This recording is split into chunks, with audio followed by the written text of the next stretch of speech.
Hi, Graham. Thanks so much for joining me today on the Financial Planner Life podcast. Even though you are a mortgage advisor, still classed as financial planning in my eyes anyway. Yeah. Specialists. Like mate. the SAS, mate. Just mortgages and insurance. There we go. Sort of mortgage SAS. There's a branding. SMS, maybe. That's probably something. That's already something, isn't it? SMS. Someone's called it that one. Damn it. Yeah. I'm gonna work on my electronic mail idea instead. See if that takes off. It'll never take off, mate. No, it's like the internet. Won't. No chance. International network, yeah. Right, brilliant. Listen, Graham, like I said, thanks very much for joining me today. You popped up on my Instagram. I've been using Instagram quite a bit now with Financial Planner Life to try and get down with kids. You know what I mean? You know, and you guys popped up, and I'm always keen to see financial planners or mortgage advisors utilizing other forms of social media outside of LinkedIn. Or I think really somewhere like Instagram as well is somewhere where you can be truly yourself and be authentic and unapologetically. Whereas there's this kind of anxiety sometimes, I think, with the likes of LinkedIn, that you've got to be kind of all straight and, you know, it's professional and all that kind of stuff. And when I saw you, I thought, yeah, he's definitely very interesting. Not many like us. Sam, there's not many like us. So I thought I'd get you on the podcast. So I tell you what, in the very, very beginning, let's just kind of give us a brief overview of where you are currently in the world of mortgages. In the world of mortgages, we're the epicenter of the world of mortgages. No, we're oh wow. Well, where are we in the world of mortgages? Well, we're a whole of market. We're a job in mortgage insurance advisors, right? I've been in the industry for 14 years, 13 and a half years, man and boy, in various levels and management, all that kind of stuff. And yeah, we are predominantly direct to consumer. All right. So you mentioned LinkedIn. I hate LinkedIn. Oh, really? I absolutely can't stand it. Actively rally against it to some extent. I mean, I'm on it, so that undermines everything I'm about to say.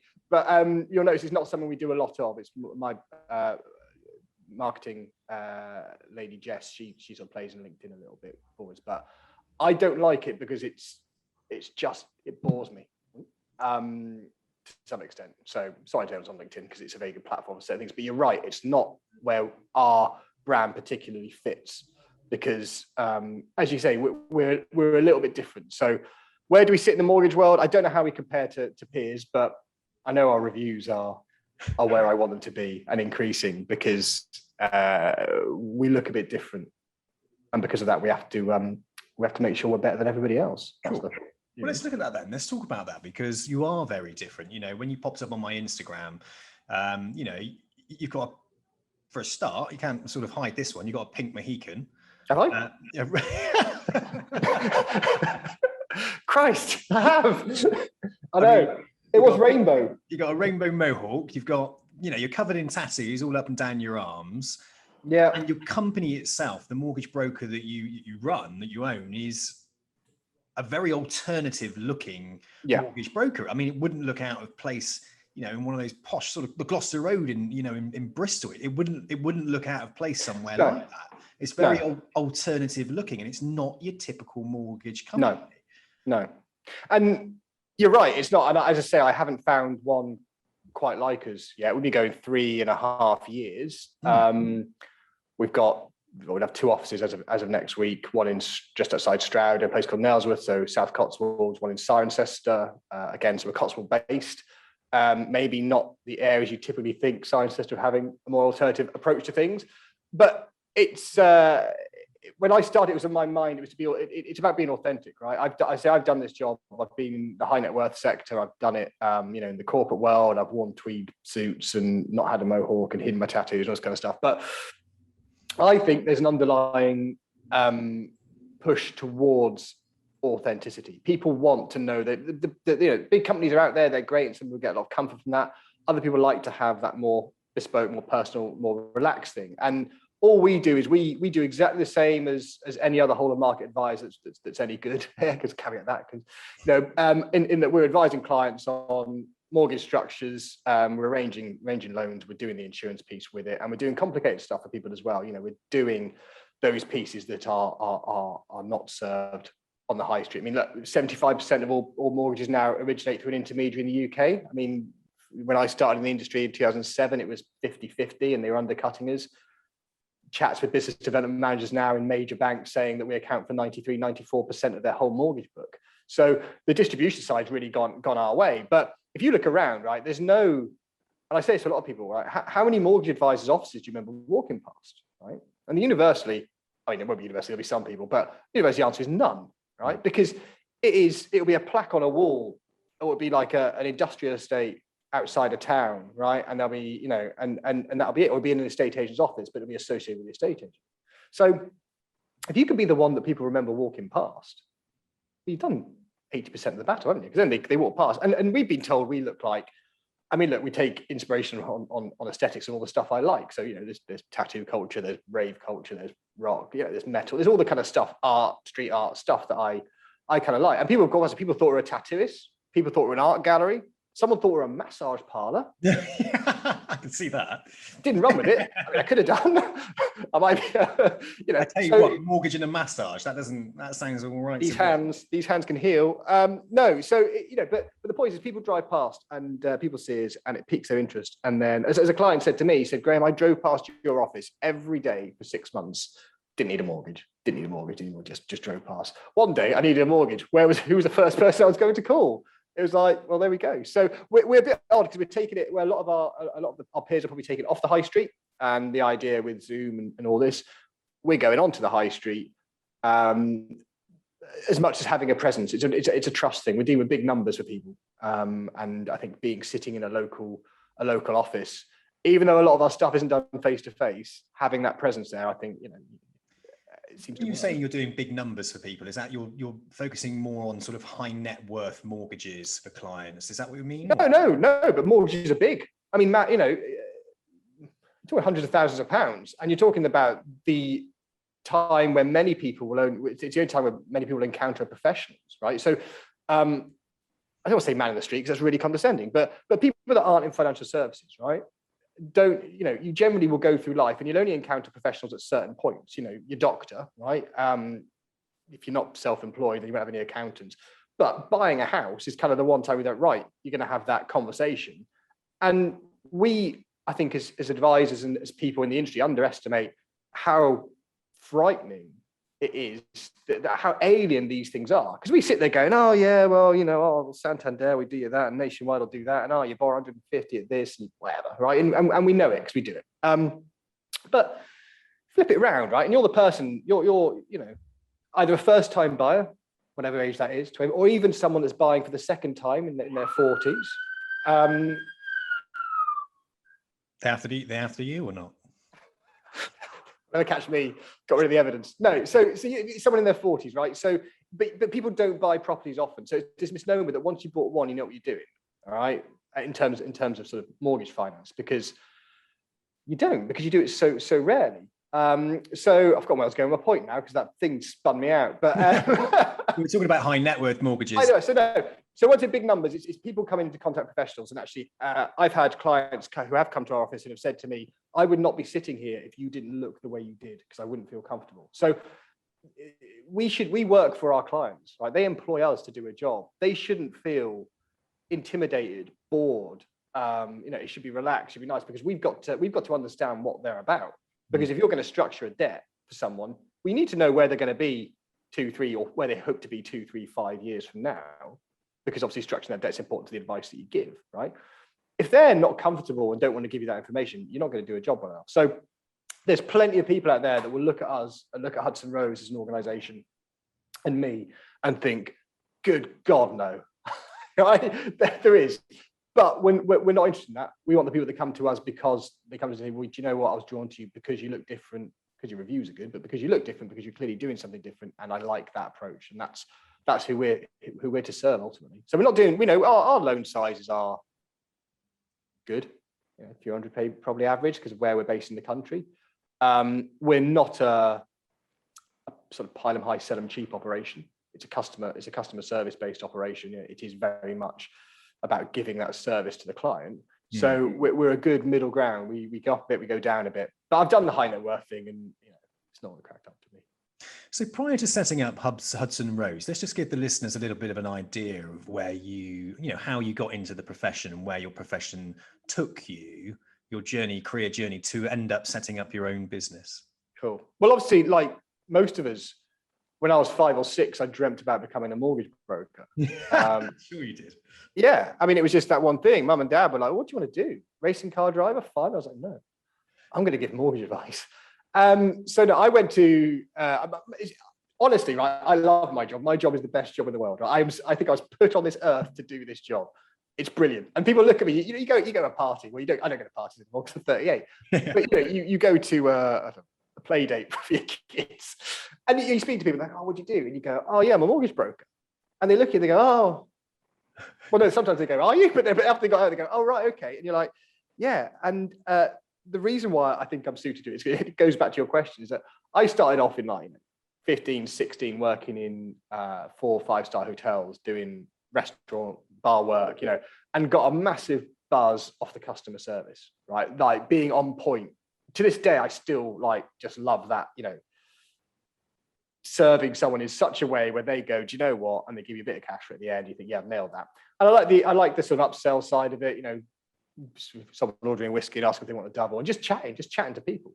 So I did that for a bit. I then went to university and studied politics in Bristol. And whilst I was there, I did a bit of the telephone fundraising stuff. So I learned a bit on the phones for charities. And then latterly, last 2 years, I was working in I was managing betting shops, or assistant managing betting shops in Bristol. So that was exposing me to lots of people, right, from different backgrounds at quite a young age. And then the money, the market bit, and being fascinated by how people chose to do things. And then I kind of graduated. I was like, oh shit, I graduated with a mediocre degree from a second-rate university. What am I going to do? I did it. I stayed in betting shops for about a year, 18 months, but deciding what I was want to do. Saw a job with London and Country back in 2007, because they're based in Bath. I was in Bristol. My then girlfriend, now wife, said, oh, you should apply to them. And they were wanting sort of graduates and everything back then, because the jobs market in 2007 was, they could be quite fussy as to how they pick people. And I said, well, they're never going to, I remember the OT and everything, I was like, they're never going to pay me to do that with a 2-2 in politics, do you know what I mean? And I went in, did the kind of four stage interview process that they were running back then, made it through, did their academy bit, stayed there for about 4 years, was pretty successful there, I like to think. Then kind of did my CIFA, so did my old FPC, wasn't it? But it was CIFA, so before they did the diploma. Did put myself through that LNC, then decided I was going to go into financial planning and investments and pensions.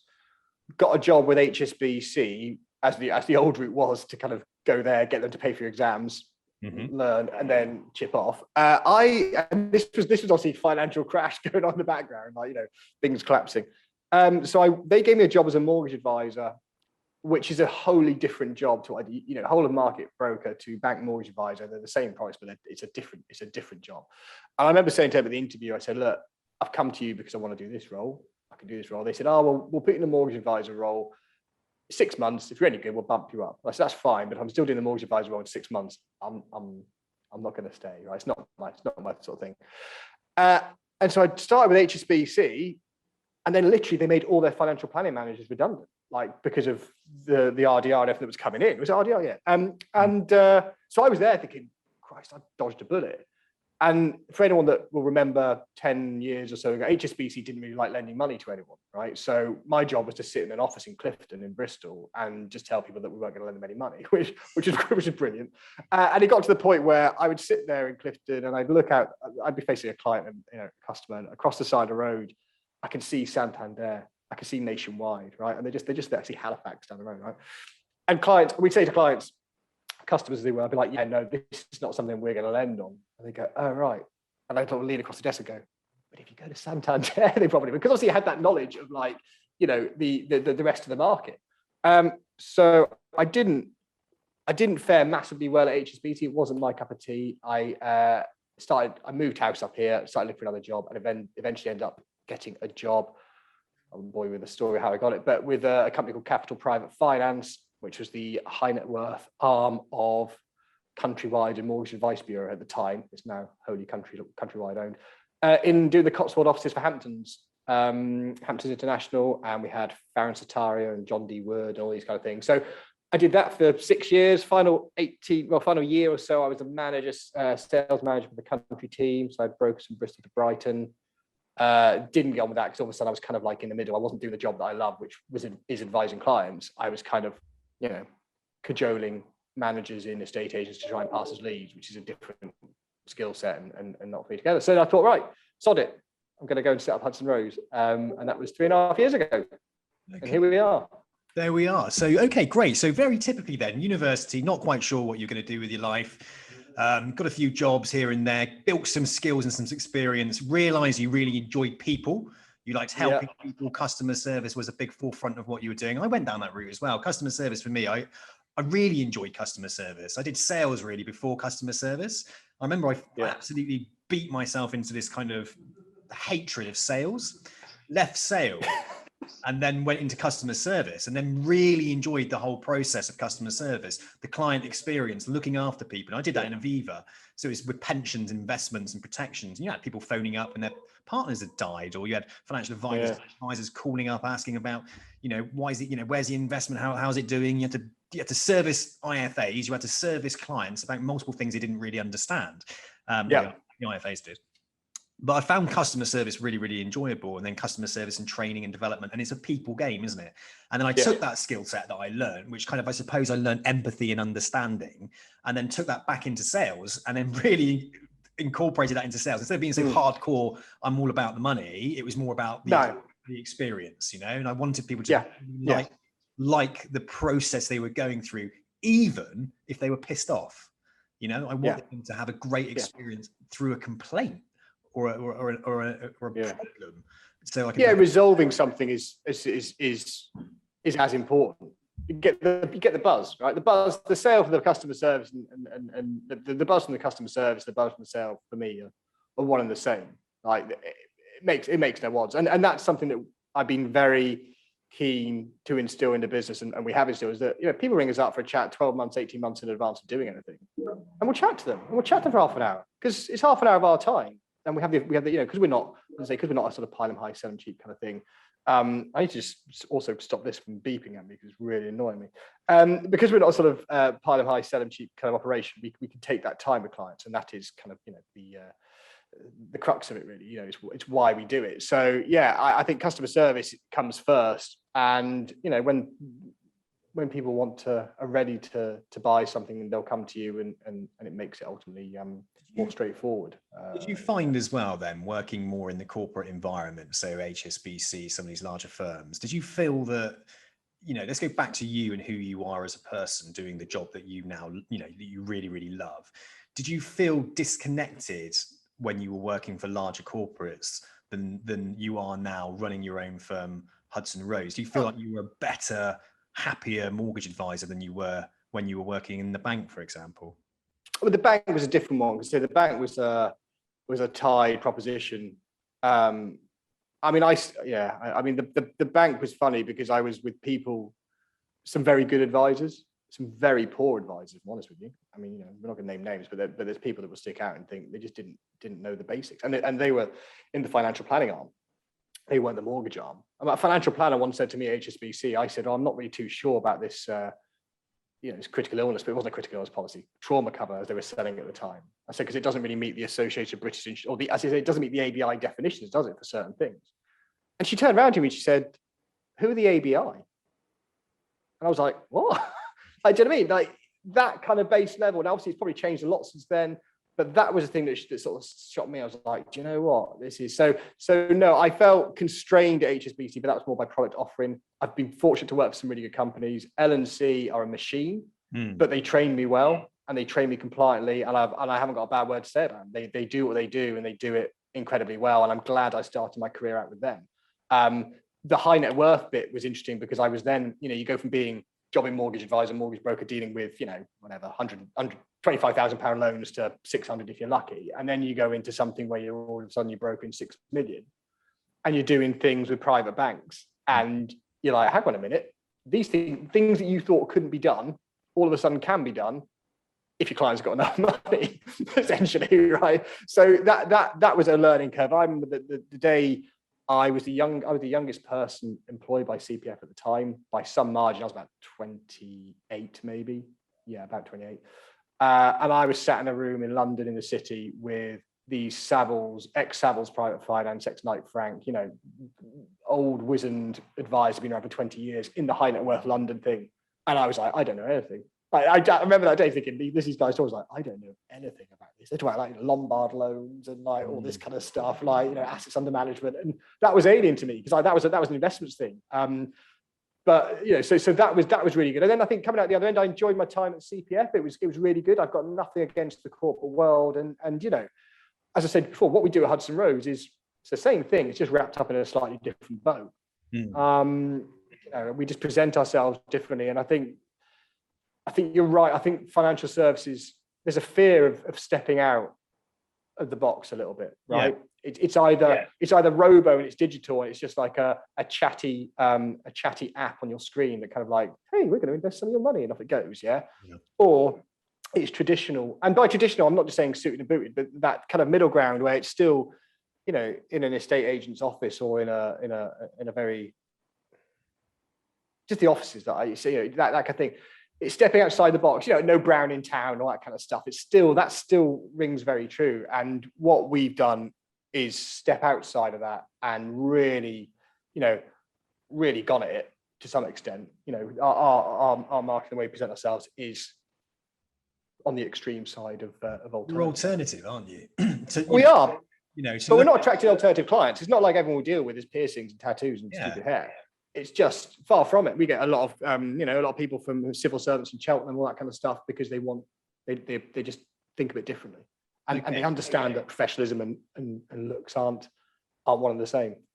And have you found though that your look and your image and your brand, it has attracted? So you mentioned it earlier in the beginning of the podcast that you've had. It's not just people turning up with piercings and tattoos. No, far from it. You're not trying to be this kind of niche mortgage advisor to look after punks and rockers and ravers.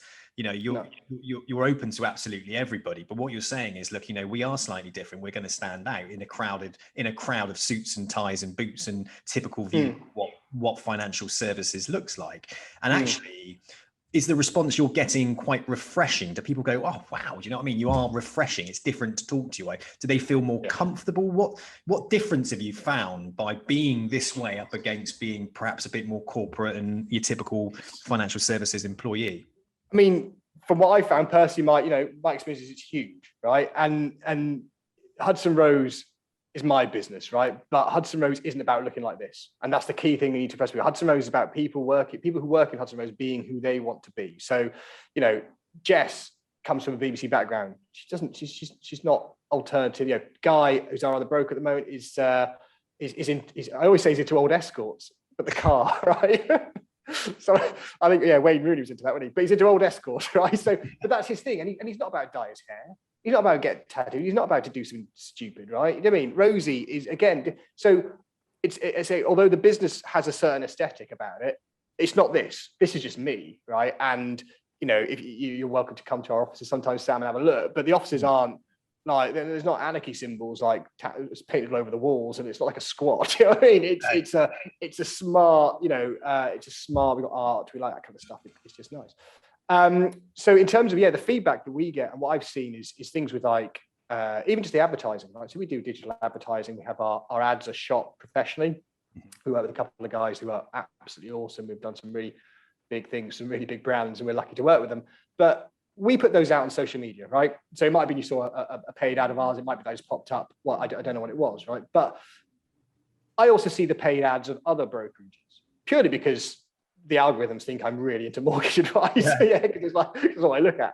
So I get fed those other ones. And we've had like 100 comments, right, on one of our ads. Now, who comments on the advert of a mortgage advisor? Like, you just don't do it, do you? I mean, I don't. You don't go, and we've got, and almost bar one or two who are just trolls or spam bots or whatever, just like making no sense whatsoever. And we like to sort of respond to them and call them out anyway. But almost all of these things are, this is brilliant. How refreshing. Wish I'd come to you guys. I'm coming to you guys next time, And you're just thinking, people don't comment on adverts. And I see like other firms that have adverts out, and it'll be a very standard, it'll be a stock image, it'll be a picture of their office, it'll be, we can help you with, and that's fine. It's a marketing, we're a whole of market. It's very vanilla though, isn't it? It's like, it's all about what they do. Yeah. I think what we do is it should be a given, right? We don't need to tell people we're qualified. Particularly, we don't need to maybe scream whole of market. We just say, look, we should present ourselves and be like, we do it, but we do it like this. So if you want to come and join in, then you're welcome. And I think over like that, that's the thing I see compared to the corporate world. Even the big brands, it's just it's ticking boxes. It's not giving the feeling. It's a personal business. It's not money. It's personal feeling, exactly that. And when you're on social media, people will only stop and look at something if it's authentic, and it's interesting and it's likable. As simple as that. If you're going to be like pumping out adverts on Instagram or Facebook and it's really stuffy and really boring and it looks like something like 10 years ago that you'd see on a billboard walking through bloody central Bristol talking about mortgages, and no one's going to be interested. But if you're popping out a video that's really engaging, really interested, and there's somebody there who's not your typical looking type mortgage advisor, then people are going to stop and go, and as you've experienced before, people are going to remember you and say, when I need one, I'm going to come and see you because you stand out. And I think that's the uniqueness. You need to stand out in financial services, and the people that are actually putting a little bit more of an alternative spin on what it is they do are picking up new clients and clients that want to continue using your services, because they're building that relationship with you. Because if they're logging into social media and they're seeing a post from you every few days, and you're talking about yourself, you're talking about the business, you're not just talking about mortgages, and they're building that deeper relationship with you, aren't they? Because it's everyone always says that people buy from people, don't they? That's the classic thing. But in our world, in the mortgage world, like I said, we're dealing with big numbers. People need to feel comfortable. Right. And then by putting the information out there, when somebody rings us to have a chat, they want to use us. We don't sell to people. We say to clients, look, clients will ring us up and say, oh, I'm speaking with other advisors. We'll say, that's fine. Like, go around, interview some advisors, find the one you like. And then work with them. We always say there's no benefit to having multiple people look at it, because if they're all whole of market, they're all going to do the same thing, hopefully. And obviously that's a protection from us from needlessly doing work where people aren't serious, but also it's the right thing to do is say, look, go around, interview them, and if we're right for you, give us a call. But equally, if we're not, don't, because we don't want to work with people. The relationship works with both parties, and it is a relationship of two people, although we are working for them. And that's, I think, there's certain elements of, I think, the financial advice profession as a whole, where the advisor is seen, maybe it's a bit old school, has this kind of belief that they're somehow in the driving seat, and because they've got the knowledge and the power, and it's almost a little bit master servant kind of stuff. And it shouldn't be. It should be master servant on the client side. We work for them. If they're not happy, then you're stuffed, in you. Well, like as I said, I picked you up on Instagram, and you obviously do like to invest some time and money and energy into social media, into marketing. I'm somebody that has also done that over the years, and I've sometimes spent money and not made money on marketing. You have to tread water, you have to try new things. And the one thing that I know for sure is that marketing can be quite expensive and can be very time consuming. And there's this assumption that if we put content out there that we're going to make money. And that's not always the case sometimes. So what I'd like to sort of steer this conversation to now really is just your experience of running your own mortgage company and obviously trying to write mortgages, but at the same time trying to then invest and improve your brand by investing in marketing. So what areas do you think that you have been really successful in when it comes to marketing? What do you think works? And what would you say has been like a bit of a kind of learning curve, and thought to yourself, wow, I wish I never did that? That's a tricky one. Marketing's a funny one, isn't it? I early on, I've worked with some agencies, I've worked with some consultants and things. I don't anymore.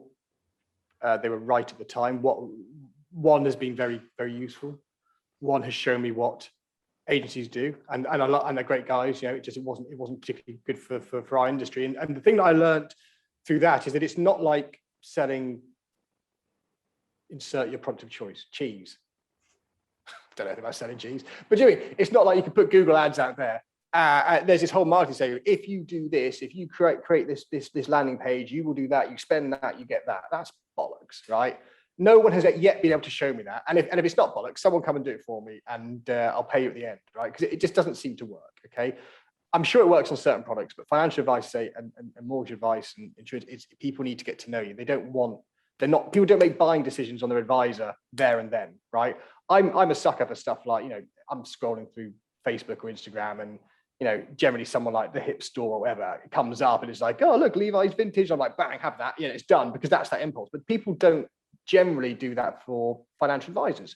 It's all a bit, it's all kind of like someone passing you a card. Referral, referral is a huge part of our business, as I'm sure it is for all advisors. Yeah. But it's that kind of like, oh, you should speak to my guy, speak to my guy, right?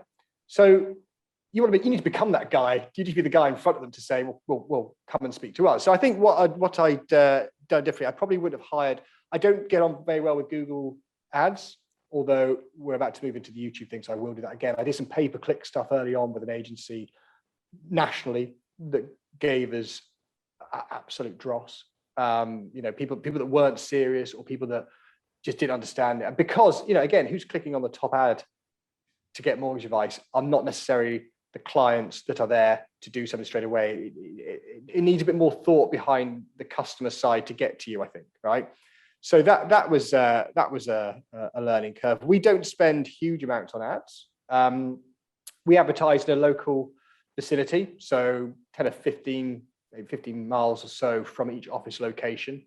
It's very softly approach. It's just put out there. The video, the ads that we have explain who we are and our ethos rather than what we can do. To going back to that, it's not we're a whole of market advisor and we do this and we're qualified and we've got experience and there's a dog in the office. It's just like, this is us. This is how we roll. This is how we're set up. We'd hope you'd like to come and join us. That's worked really well. The biggest thing that's worked for us so far, one of it is the office. The office is part of our marketing tool, which is not, as I said to you, a lot of our business is telephone based, a bit of Zoom stuff as well. We're happy to have clients in the office if they want to, and that's why it's there. But the majority it is seen as a marketing cost to some extent. So we're not in high footfall areas, the offices we have. There is a deliberate way in which we try and choose a location. We have a neon sign in each office that says your mortgage our problem. And that is positioned in such a way that as you drive past, you will see that neon sign. Yeah. There's lots of things that we do to get people interested in the office. How does it look at night, for example? Like when the lights go down, all the hue bulbs change color and it glows. It's just people just seeing it. So that's worked really well. I say the marketing guru approach hasn't been great for us, although I have learned some good things. But the other thing was email marketing did work. That was something that a consultant introduced to me. And we have an email trail, which we haven't run for a while, but we can stick out we've got a self-employed guide that I wrote. I did a big sort of PDF thing in Canva. Enter your email, get that, and you go into a 13-week email chain once a week, just touch points. We had some success with that. Don't know why I'm not running it at the moment. I need to do that. Write that down. I found email to be quite successful. It's just one of those things you have to, again, with the email marketing, you have to just invest a bit of time in the very beginning. So you mentioned there about having a download. So for me, for example, I'll have a guide to all the financial qualifications that are out there. I would have a guide to the salaries for 2021 within financial planning. Someone clicks on it, they get their guide, they go into my marketing email database. And yeah, I think when you run email, I think email is one of those, we've been told so much that you should be doing landing pages, Google AdWords and social media marketing and all of that we forget the basics that actually work. And I think if you've got a well-constructed, well-written email, people do click on them. And if there's a string of them over, say, a 3-month period, and especially how you can then monitor the progress of people that are opening them. So, if someone lands in your inbox or in your database, and then at week 8, they're clicking on things and opening things, and there's probably a high percentage chance that they're ready for business. So you then able to pick that telephone up to them and speak to them. And I think connecting the database to your website, to a few of the landing pages, and then to email, I think that's a really valuable piece of marketing that I've definitely learned. And we get a great deal of leads going through that way. I think when you're spending a huge amount of money on really overproduced videos, I think that can sometimes be it's just pointless. Where, sometimes I pick up my camera and I've got something to say, and I'll record into my camera, and I'll, do the subtitles on my app on my phone, and I put it onto LinkedIn straight away, and I get way more interaction. There's been zero kind of like money spent on it apart from the cost of the app, and I get responses from it, and I get, it's just, I think sometimes we can overcomplicate marketing, but I think that's down to the amount that we are marketed to by digital marketers. Yeah, got to do it. I mean, fail. We've got a fancy ad that we spent loads of money on, so don't piss off my chips just yet. I did it. Yeah. Come on. No, but it is, but it's about the way it's shot. It's got to be, and again, you can spend. We say we're very lucky. Our directors are brilliant. I mean, the guys we've just done with, they shoot stuff for Burberry and Chelsea Football Club and stuff. I mean, it was just a fluke that we came across them locally, and they had a bit of downtime, and they like what we do. And they even said to us, they said, we're not shooting stuff for everyone, but what they liked is the fact that we were able to say to them, that first video, the first ad they did last year, we got business out of it. Like, it paid for itself multiple times over. And one of them said to me, the thing is, we're going to do stuff for Burberry, you shoot it, for Nike, you shoot it, you go, and then you never hear about it ever again. He said, whereas with you, we get to know that what we've done and what we put together is working. But again, with the professional shop, I don't, you don't want it, or we don't want it to be just another professional advert. We don't want to look like Nationwide. Actually, no, Nationwide are pretty good. Right, so that's not fair, because Nationwide do their whole kind of like alternative kind of kooky type stuff, don't they? But you see what I mean? So it's about the vibe, and we've got the way Hudson Rose has grown up, right? If you allow me to indulge myself and how I see it, but the way it's kind of grown up is that we have these sort of different circles that overlap to sort of Venn diagram stuff to produce what is Hudson Rose. And it is the way we look at the office, the way we present ourselves on social media, the professionally shot videos, right? These three things come together: the customer service and the tech. So tech's always been a part. We've always punched above our weight, like tech-wise, from day one. So we have a client hub that was built just through web tools on our website. We had a very nice website from day one, right? So yeah, the hub's not the most flashy thing in the world. It's not gonna wow you into that. But what it was, it allowed us to build our own fact find. So with our clients, we could have a conversation with the client about, well, what do you want? How do you want us to work? Let's talk about let's not do the hard facts. Let's just get to the root of what you want to do. We can then triage it a little bit and say, okay, can't we help? We then set them up with their own details. They log in, do their fact find. It's a fact find that we've built. So it's enough for us to do the initial information, initial research. It's enough for the client to buy in and it not to be a throwaway exercise, but it's not too much to put them off, right? And then we do uploads and download documents. We take payments. We can do all this lovely stuff from there. So we've had that from day one. And I think all these elements, so we're now actually working with a software developer to have bespoke software made for us, and potentially something that we then might take to other small brokerages, almost like a digital bolt-on for one-man, two-man bands, right? Because we're part of a network, as most mortgage brokers tend to be, due to the access to products and things that brings. I mean, obviously some aren't, but a lot are. And networks will have their own online, portal thing on the whole, but it'll be just a copy of the compliance software they use, and it'll be big, and it'll be clunky, it'll be all things to all men. Well, what we're trying to do is build something that is just slick. It just does the fact find, does the documents, does your payments, makes your life a little bit easier as a one-man band. It'll cost you whatever it will a month, no contract. I think there's an element of that, because so many people have asked us, oh, how do you build your current thing? I was like, well, we did, and we've done it. And now we want to move it through. So yeah, Hudson Rose, lots of different pieces. And you'll notice Hudson Rose we don't mention mortgages in our name, right? We're not Hudson Rose Mortgage Advisors, we're not Hudson Rose Insurance Advisors, we're Hudson Rose. Because I've got a wider plan. I've got a wider plan that this could be opened out. Our model is not exclusive to mortgage. It just so happens I'm a mortgage broker, right? But going back to that, when do people encounter professionals? Should they encounter professionals that they get on with and feel comfortable with, or should they encounter professionals that they feel they have to doff their cap to? Yeah. So Hudson Rose could have an accountant. Hudson Rose could have a financial planner, an investments and pension specialist. Hudson Rose could have a solicitor, right? And you always become, that's where you go if you want that professional. You make one phone call and that's there. I mean, look, that's a long way off. I haven't found the right people yet. I think it's good. But It's good to have that sort of plan in your head. And if you make yourself too super duper niche in the beginning, then you aren't opening yourself up to the opportunity to be able to branch into other areas. Yeah. For now, it's just mortgages and insurance. Got enough on my plate. It's interesting you're saying about the tech then. So there's that. So the way I look at that is if you can get that looking absolutely fantastic, running really smoothly, then that should be the forefront really for Hudson Rose is the growth of your business using that technology, using the process. Because if you can do it internally with a high number of mortgage advisors all plugging into your software and doing the job incredibly well, then that's going to make you a differentiator in the marketplace anyway. So it stops that individual perhaps who maybe doesn't want to go self-employed, set their own firm up and just wants to plug into a firm that's doing it already.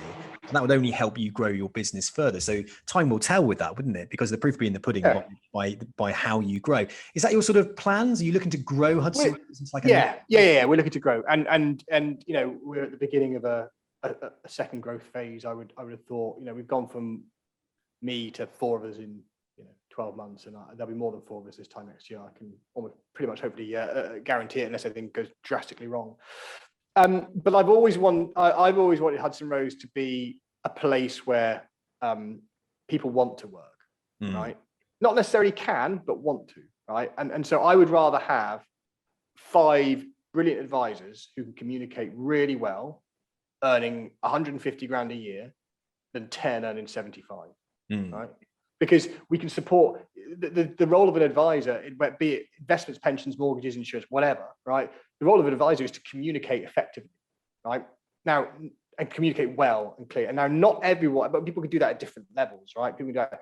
But when you find someone that is really good at it, well, then you need to take some of their weight off. So paraplanning has always been a part of the investment world, as far as I'm aware, right? It's not quite part of the mortgage world, but when you're dealing with, say, a first-time buyer or someone that needs to just know some rough numbers, right? And the advisor, the broker, can have that conversation, build a rapport, chat to them, go that. But then they don't actually necessarily need to do that and then go to one of the tools and plug it into the multiple calculators. That can then be handed off to someone who maybe enjoys the technical aspect but doesn't want to do the client-facing role. Well, then all of a sudden your advisors can do more because they're not doing they're doing less of the research element. They can still do the complex stuff and the stuff they want to, and then you're keeping your skilled communicators on the front line where they should be and where they get a buzz off it, more than else. So that's the kind of the plan, is to have an elite force. No, you know what I mean? Just have people that want to be, because we're offering something different. You don't want back at high type business. You want some advisors, you want your mortgage advisors coming in that can write decent levels of business, but have that structure in place that are supported. It's a platform. Yeah, it's a platform, because if you're an advisor in the Gloucestershire area, right? There's not many like us. I mean, there's not many places, not many offices where you'll go. There's not a place you can come to work, and you've got your beer fridge in there, and we'll go out, and we've got a taxi. I would come to that. That's another marketing thing. But you mean it's a nice, relaxed atmosphere. You can be you, and you can. Hang on, you got a taxi? Yeah, man, we bought a taxi because marketing, right? I bought a taxi last week. Week before last week. Yeah. A London TX4 black cab. It's done 250,000 miles.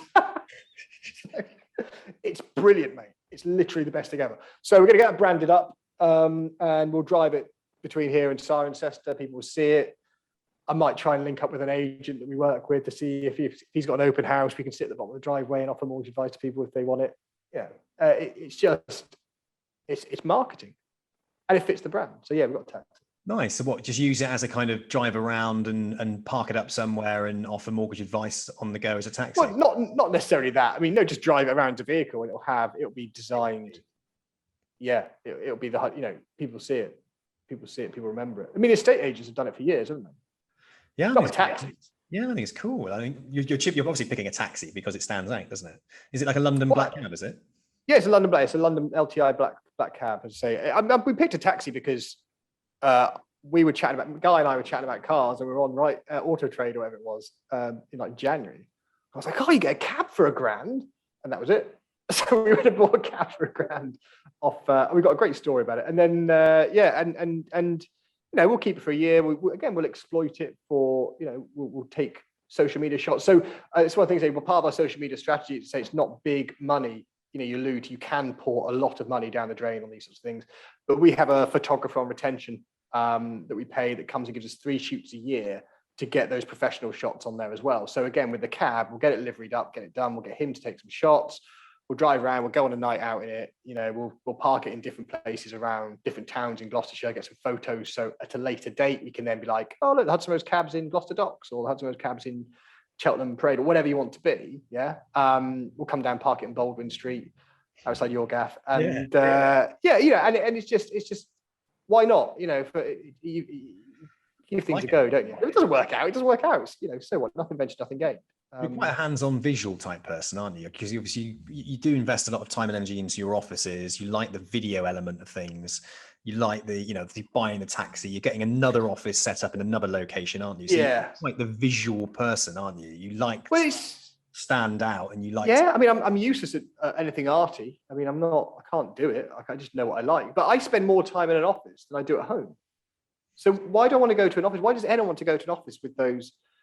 And I don't offend anyone. You know, those bloody office desks that are like white plastic sprayed, and they've got grey legs. They've got the grey plastic covers for the holes, and then they've got one desk drawer at the side, and they're like everything that's wrong with. And I just that would drive me nuts. Like, why can't we have art on the walls in the office? Like, why can't we? You know, I don't know, have Lego, because it's nice. You know, everyone comes to work and people relax, people come in. But like I say, not for everyone. Have you found that what you've built there culturally, you know, you've taken on 4 people in the last year, do they feel relaxed? Do they feel quite calm coming into your office space? Yeah, you know, I hope so. Are they open? Are they a different type of person you're working with? Because I think if there is that sterile environment, that people have a fear of being able to step outside of who they actually are, and it's very restrictive. Well, we're lucky, aren't they? Yeah, we're lucky. The people we've got working here are brilliant. I mean, they are the 4 people here that we have are the core of this business, and the people are everything. Like, you know, they have to get it. It's not, and I'm very conscious as we talk about this. I don't want anyone to think that this is some cynical thing. I didn't sit at home and be like, right, I'm going to devise an alternative looking mortgage advice firm. Right? It didn't happen like that.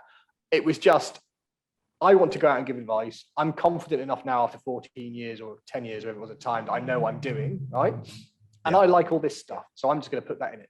And I'm going to, and honestly, until the office, we had an office, had a small office with me in a little room, you know, where I started out, and we moved here just over a year ago.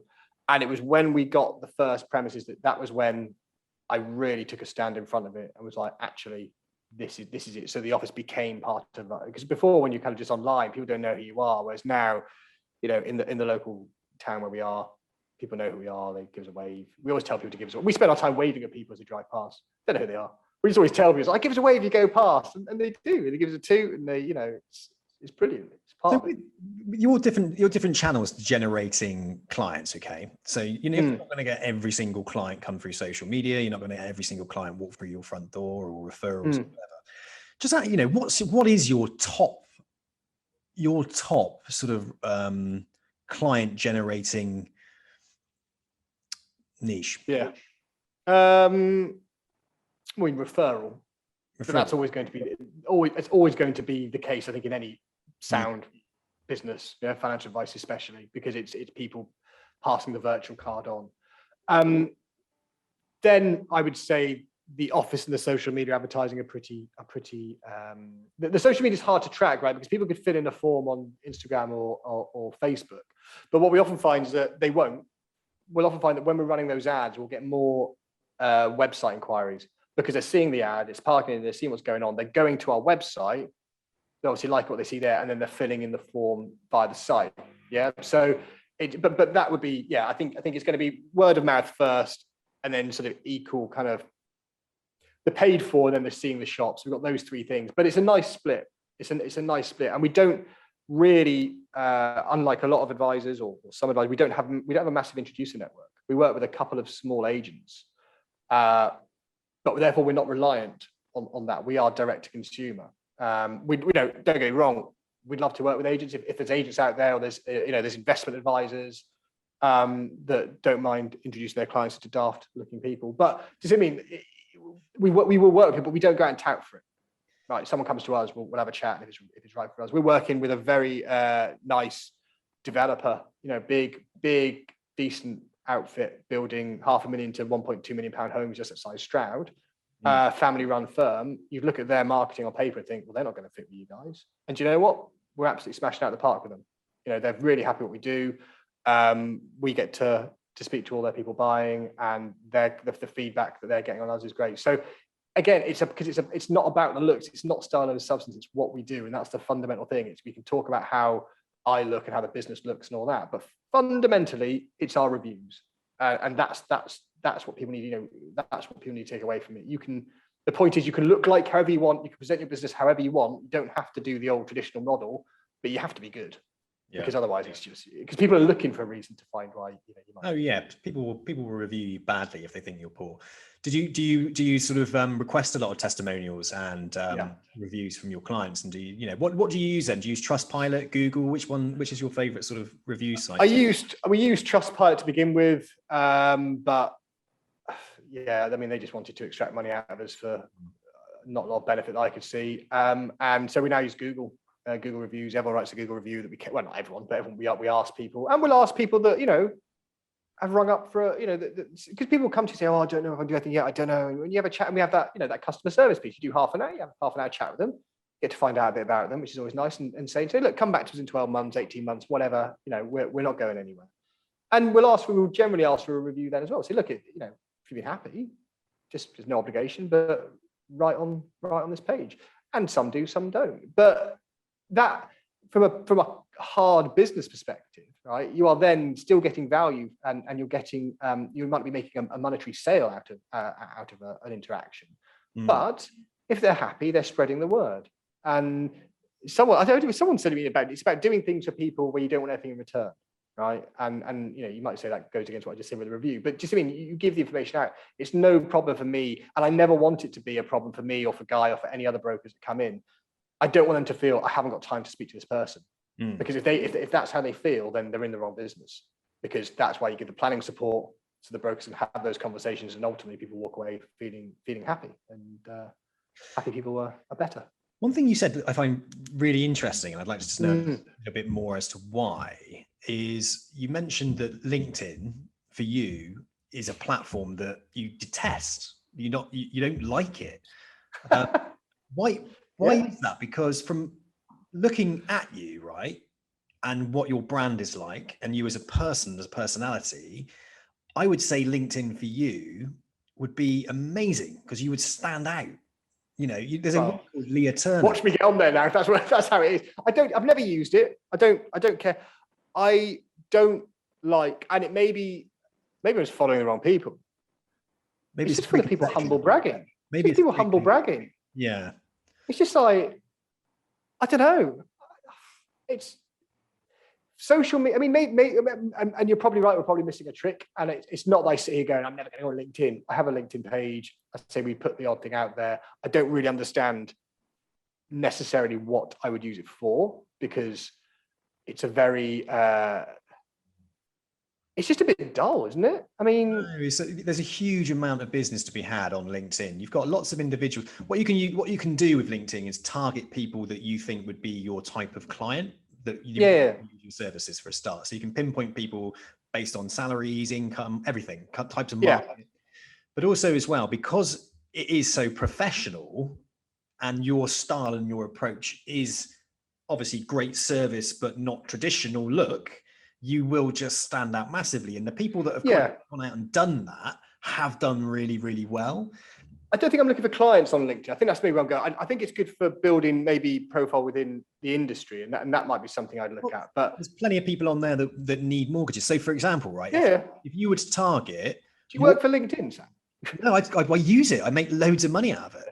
I make, as a business, we make a shitload of money out of it. And but you're in recruitment, right? So that's your natural hunting ground. It's natural hunting ground. But with mortgages, let's say, for example, you looked at recruitment consultants, right? Recruitment consultants tend to be younger, tend to be doing the job to earn money to be able to buy their home. So if you link in with a shed load of load of recruitment consultants, for example, you get a load of jobs sent at you, but you connect with a load of recruitment consultants and you start marketing your services in that way, they will remember you and they will want to use your services. because they are at that point in their career. So you can look at people from the age of 20 to 30. So they're, first time buyers. So you can really pinpoint those people, and they spend a lot of their time on LinkedIn. So they'll see your stuff. And I think you'll be surprised how much business you will get from LinkedIn if you invested some energy and time in people.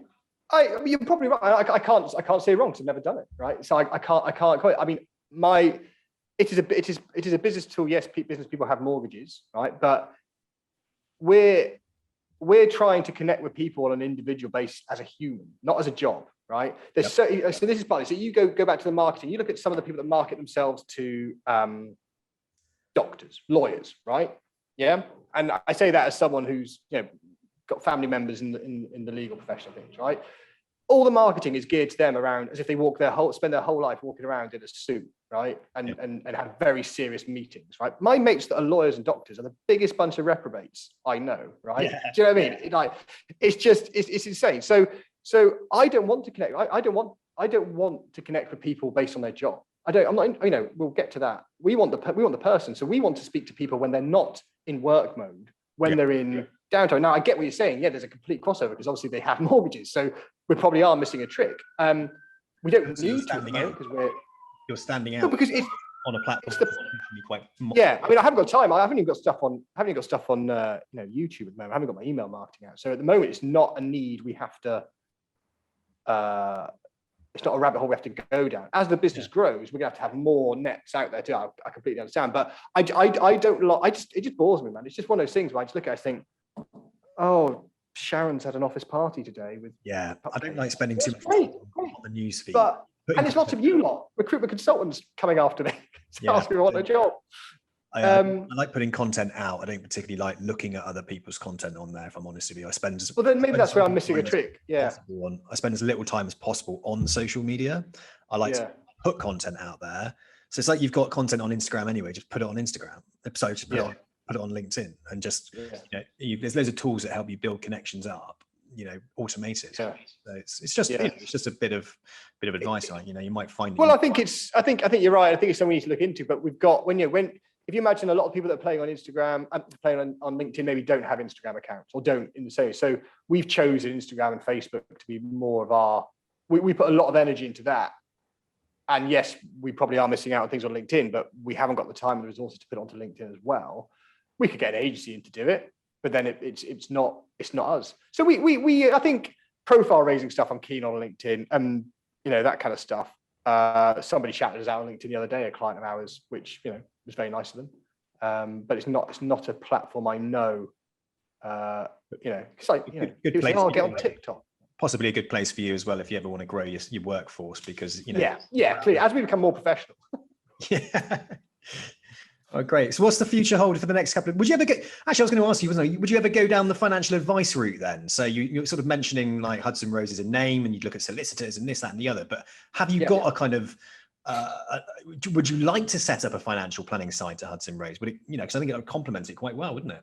Yeah, I think I would. I think in time, I think it relies on finding the right person. I'm not a qualified investment advisor. I mean, we are financial advisors, mortgage insurance is we are qualified to do these things. And as I said to you probably before the thing, it's seen as the poor little brother to some extent of investment pensions. I don't buy into that. I think it's a market in itself you have to sit in. We accept, we have introducers and people that will send us who are investment advisors who just say to me, I do a mortgage, they say, I do a mortgage once every 2 months, 3 months. Someone's son or daughter will want something. My palms will sweat because I think, oh, great, I'm going to take 3 days to try and sort this out. Yeah. I'm only going to earn £1,000 out of it or whatever it's going to be. Whereas because we're sitting in it day in, day out, it'll come on our desk, we'll have a chat, 20 minutes, we'll know where it's going. Like we know where we're going to place it most of the time, 90% of the time. So it allows us to do that volume. So so I'm not a qualified financial advisor, but yes, I would like to add investments and pensions into Hudson Rose. But it requires the right person because it requires someone that can set up and run something. It's a separate business, but it's under the same banner. So it's that platform. We've got the tech. There's no difference doing a fact find for a mortgage than there is a fact find for a pension. It's just couple of different questions, but they're the same thing. In principle, you can do the documents. You have the nice offices for people to come to. You can do all of these nice things. But I'm not an investment advisor, so you don't want me touching an investment. I'd fuck it right up. anybody considering to get, you know, if anyone's listening to this now and they're considering to become a mortgage advisor, what would you say to them? Yeah, I enjoy it. What do you want to say? I mean, like, you know, Is it good, from a career perspective? Can, you know, I think people get it's a brilliant career. Like, yeah. Come on, like, you know, it's a brilliant career because you get to speak to people, you get to like do nice things and learn about stuff and it's always changing, and it pays pretty well. You know, if you're good at it, you can earn a decent living. And I don't know, yeah, do it. I think it's one of those things people fall into. But if you just come across this podcast, or you're just looking into financial advice, and you come across more, and you think, actually, I like properties, I like that, then what I'd say is don't dismiss it for what you think the role is. Go and do it, because almost every broker I know loves what they do. Like, there's none they go, we don't wake up in the morning thinking, oh, I've got to go and do that. I mean, unless you work in a particularly awful place, but everyone loves it. Yeah, we'll whinge about clients every now and then, and we'll say, oh, the market's tough, or lenders being an idiot, or all that kind of stuff. But we love it because it's fun. It's, you know, and you can do it how you want. Brilliant. Graham, listen, future's bright for Hudson Rose End, which sounds like a great future for you guys anyway. And obviously the market's looking really, really good for mortgages. Fingers crossed it stays that way. And you know, I wish you all the best with it. And obviously we'll keep in contact as your journey sort of progresses. And thank you for sharing your story today. Well, that's fantastic. Thank you very much, Sam. I'll come down and see you in Bristol. So I'll give you a lift of the taxi. Yeah, you're welcome, mate. Absolutely. Yeah, definitely do that. Bring the taxi down. That'd be cool. Bring the taxi, the Hudson Rose cab. I'm a bit worried that other taxi drivers are going to start like shouting at me then. They've got to be blue in Bristol though, don't they? They might get a bit. I know. Can you drive around in a black cab without it being a cab? Is that like the done thing? You're allowed to do that? Well, I am doing, so I hope so. Yeah, it's D-license. Otherwise, I'm in a lot of trouble. It's D-license. So it's got no plate on it, and it's got no meter. Do you like the program Always Sunny in Philadelphia? I have watched a bit of it, but not much of it. So if you're going to quote them, I won't. They've got one where they get a police car and they go out and they sort of get an old police car and start driving around the town, sort of booking. I think that might be. I tell you what's the best about the cab though is the turning circle. Oh my word! You just like spin around, like, you know, off you go the other direction. Oh, really? Sweet. I'll get you a photo when it's done. Yeah, do, mate. I would love to see that. Definitely. Brilliant. Graham, thanks so much for your time, buddy. Thank you very much.